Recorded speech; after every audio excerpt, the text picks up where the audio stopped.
Buenos días, muchas gracias. Quisiera partir agradeciendo la invitación y la oportunidad de estar aquí, agradeciéndolo no solamente como palabras de buena crianza, sino que realmente la preocupación del Poder Judicial de hacer un seminario respecto a temas de transparencia y rendición de cuentas me parece absolutamente destacable, y el hecho de que este tema esté en el panel incorporado y no como tema a pie forzado, sino que efectivamente, si estamos hablando de transparencia y rendición de cuentas en el Poder Judicial, precisamente el principio de publicidad de las audiencias es uno de los controles respecto a la actividad judicial y también, por qué no decirlo, de todas las otras partes que están involucradas. Por tanto, resulta absolutamente atingente y se agradece la oportunidad y la invitación de estar aquí exponiendo, particularmente viendo además que tenemos bastantes puntos de encuentro con intervinientes que usualmente son nuestras contrapartes, como es el caso de lo que plantea el fiscal regional, y que veo que hay varias cosas en las que estamos bastante de acuerdo, y confío y espero que así se irá notando en las audiencias y en las argumentaciones que ahí se vayan haciendo valer.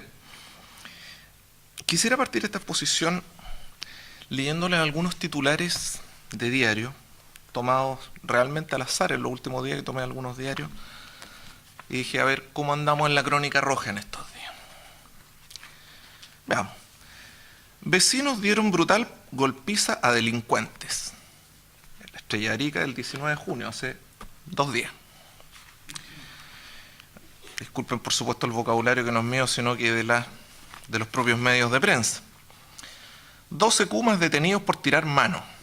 La cuarta también del 19 de junio. A la jaula conserje acusado de abuso a niñas, que en el epígrafe de esa noticia destacaba el nombre de la persona, decía fulano de tal, ya tenía una condena por ataques a menores y fiscalía investiga más víctimas. Además, va una hermosa foto de 2 carabineros exhibiendo al imputado saliendo del cuartel. Esto de la cuarta del día 16 de junio. Mini delincuente chorea desde los 9 añitos. Mismo diario hoy día, y ojo, con la foto de un menor de edad de 11 años, exhibido por 2 atentas funcionarias de la Policía de Investigaciones que lo llevaban. También en la cuarta del mismo día. Se hacía en la América robando en la playa Corazones. La Estrella de Arica, mismo día 16 de junio. Esto es de días recién pasados.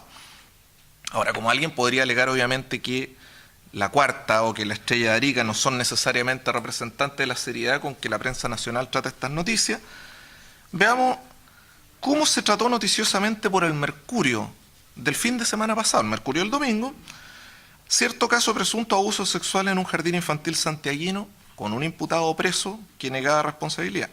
El titular fue Pesadilla en el jardín, en grandes letras, diario Mercurio. Entonces, ¿qué vemos? Estas noticias, o más bien esta forma de tratar las noticias, no son lamentablemente ni con mucho una excepción, sino que más bien la regla de lo que vemos en este país. Si nosotros vemos los noticiarios televisivos, esto resulta ser aún peor. Todos los detenidos son exhibidos por las policías como autor indubitado del delito que se le imputa. Se han recibido denuncias, digamos, y esto es pan de cada día, de que los policías a veces sacan a los detenidos y si es que faltó algún medio de prensa, lo sacan de nuevo y le hacen el paseo a la salida del cuartel. No están mostrando las audiencias de los tribunales, tampoco están mostrando las argumentaciones que se dan para buscar una comprensión o un entendimiento de la gente, que era el ideal que buscábamos, ¿no es cierto?, con la publicidad de las audiencias. A lo más toman un par de imágenes, pero como un mero telón de fondo de una noticia en que lo único importante es la espectacularidad del delito del que se trata. El clamor que se genera entonces en la gente, al ver estas noticias, un clamor de justicia, entendida justicia como la persona a la cárcel inmediatamente. Y no tienen ninguna duda de que la persona que las exhiben debe ser el autor, porque por algo se lo están mostrando y así se lo están presentando además los medios de prensa. Si el imputado no queda en prisión preventiva, se alza nuevamente el clamor y aparece el eslogan de la puerta giratoria. Y autoridades de gobierno diciendo que, criticando el actuar del Poder Judicial, criticando el actuar de los fiscales y la puerta giratoria. Entonces va aumentando artificialmente el clima de inseguridad ciudadana y el sistema completo. Ojo, no el juez, no el fiscal. El sistema completo de persecución penal va cayendo en un descrédito cada vez mayor. Entonces, uno se pregunta, ¿es esta una situación razonable? ¿No hay nada que se pueda hacer al respecto? Bueno, examinemos el tema entonces un poco más en detalle.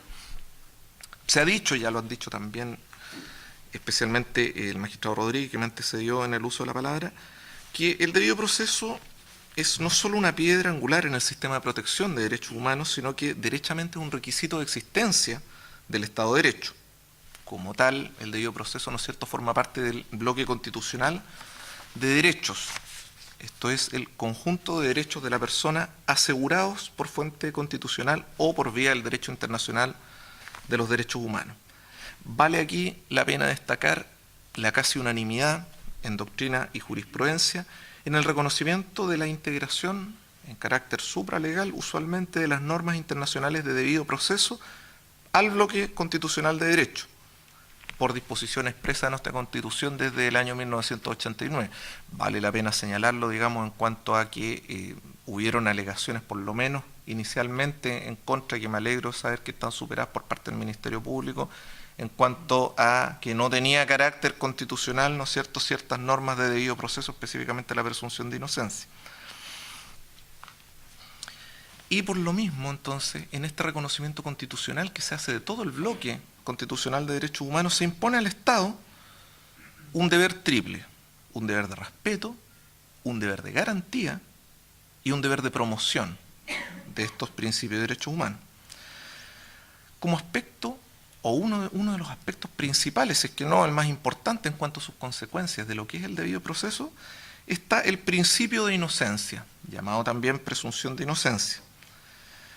Aquí, si bien se dice, se ha dicho también, ¿no es cierto?, lo han destacado quienes han expuesto antes que yo, que la Constitución a primera vista pareciera no referirse a la presunción de inocencia como una garantía expresa, sin embargo ya por lo mismo destacada que es parte del bloque constitucional de derechos por remisión expresa de la Constitución y por incorporación expresa de la Constitución de los tratados internacionales.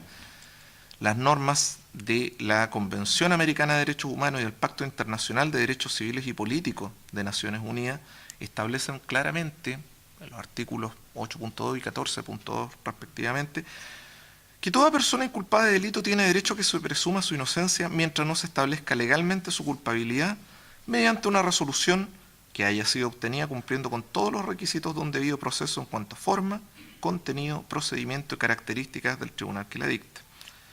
Este derecho a no ser considerado culpable también aparece plasmado ya expresamente en el artículo 4 del cuarto del Código Procesal Penal y es fruto de lo que podemos decir es una larga tradición iluminista que se remonta ya a Montesquieu, a Carrara, incluso a Beccaria, si bien fue salvajemente cercenada por el establecimiento de procedimientos inquisitivos y por el positivismo criminológico que imperaba en el siglo XIX y que inspiró, por ejemplo, nuestro antiguo Código de Procedimiento Penal, afortunadamente ya en desuso. Surge entonces la duda legítima, y es el punto acá, ¿no es cierto?, a discutir, y punto usual además de discrepancia en las audiencias del día a día del sistema penal, es decir, que el tribunal puede prohibir divulgar la identidad del imputado a los medios de comunicación social, se puede restringir de alguna forma la divulgación de noticias o imágenes de aquel, y básicamente si es que la presunción de inocencia en sede de debido proceso puede ser el fundamento de dicho límite. El principio de inocencia se refiere a tres aspectos básicos. En primer lugar, se refiere, en términos procesales, se refiere al tema de la carga de la prueba, en cuanto es que el imputado o el acusado no tiene por qué probar su inocencia, sino que quien acusa es quien debe probar su culpabilidad por los medios de prueba ordenados por el ordenamiento jurídico, con todo lo que ello significa, especialmente para efectos de la aplicación de medidas cautelares. Dice relación en segundo lugar con el estándar de convicción de condena de un tribunal, en cuanto que el juez solo puede determinar la responsabilidad de un acusado a través de una sentencia que podrá ser condenatoria solamente, única y exclusivamente, si es que el tribunal adquiere a través de la prueba legalmente rendida la convicción más allá de toda duda razonable, de que el imputado, de que el acusado en este caso es responsable del delito. Y finalmente el tercer aspecto de la presunción de inocencia se refiere al trato que tiene derecho a recibir el imputado o acusado. Respecto a este último punto, que es de lo que se trata esto, ¿no es cierto?, el trato que tiene derecho el imputado, no cabe duda, como señalábamos anteriormente, que obliga al Estado a respetar durante toda la tramitación del proceso lo que Bovino y Mayer han denominado un Estado jurídico. Un Estado jurídico que exige que esta persona sea considerado inocente sin importar para esta consideración el hecho de que realmente sea inocente o no respecto al delito que se le atribuye.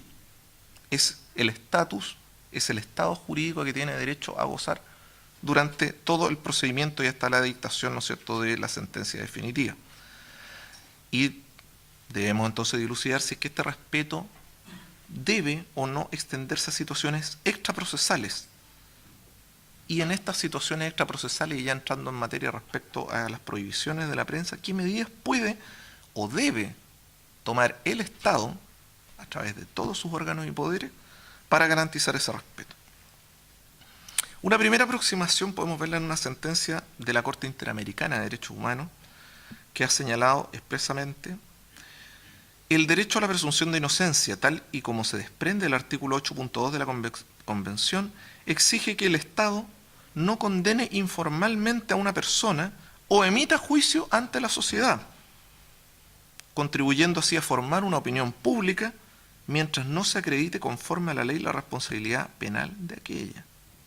Obliga al Estado a no emitir juicio ante la sociedad, contribuyendo a formar una opinión pública. Pensemos en las declaraciones, en varios casos, de las autoridades políticas de este país, ¿no es cierto? Si pensamos en ello, yendo más al día a día, el paseo que realizan los agentes policiales, la exhibición de los imputados, ya de por sí parece estar proscrito por la norma y sería absolutamente irracional desde el punto de vista constitucional. Y es un deber del Estado garantizar las condiciones para que esto no ocurra. Por su parte, la Corte Europea ha señalado, y esto es un fallo que por su importancia fue citado también por el magistrado Rodríguez anteriormente, ha señalado efectivamente que la presunción de inocencia puede ser violada no solo por un juez o por una corte, sino que por otra autoridad pública, y en ese mismo fallo señalaba que el artículo 6, párrafo segundo de la Convención Europea, en este caso, ¿no es cierto?, no puede impedir a las autoridades informar al público acerca de las investigaciones criminales en proceso, pero lo anterior requiere que lo hagan con toda la discreción y la cautela necesarias para que el derecho a la presunción de inocencia sea respetado. Aquí ya estamos entrando en materia, ¿no es cierto? Obviamente, a la luz del ordenamiento vigente en Chile, y especialmente la garantía constitucional de libertad de opinión e información, no puede haber en este país censura previa, pero el respeto a la presunción de inocencia puede y debe ser un límite a esta otra garantía. Quisiera detenerme aquí un poco en cuanto precisamente señalaba que era destacado que este tema se rindiera a propósito de un seminario de transparencia y rendición de cuentas, de transparencia específicamente en este caso en el Poder Judicial. Nosotros, por supuesto,